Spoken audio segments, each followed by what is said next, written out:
Mahal din pala magpa-PMS ng big bike or maxi scoot. Umabot din tayo ng 10,000. Palit tayo ng cleaner, palit tayo ng oil. Yung air cleaner palit, tapos yung oil, tapos palit din ng brake fluid, tapos palit din ng coolant, etc. etc. etc. Tapos clean ng CVT, tapos palit ng brake pads. Grabe. Pwede siyang i-bleed dito. Okay. Pwede rin.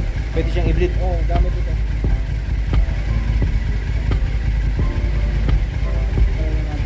Hintayin lang natin. Pag nagre-remap din kayo? Sa ganito sir, ano eh, iba yun eh. May ginagamit dito na ECU. Oo.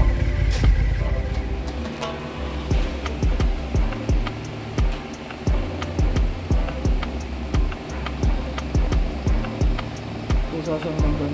Nagbo-vibrate, no? Baka yung lahat ng hangin parang ilalabas mo dito sa taas.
Sa likod naman, ano?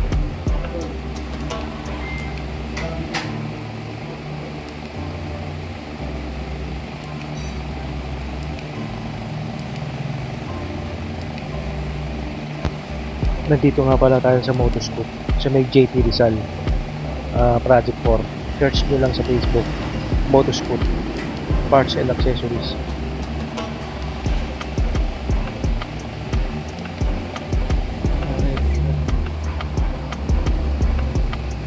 Bumubog siya.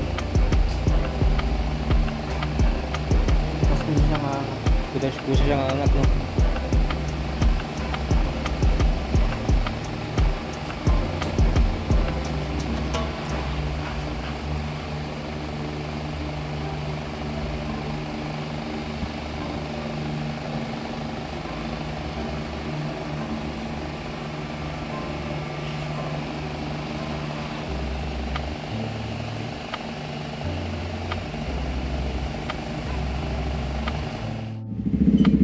Kawasaki Versys. Ito yung isa Indian.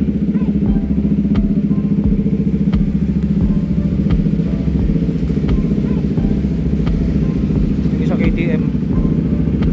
Yung sa atin nandun pa sa loob, hindi pa tapos.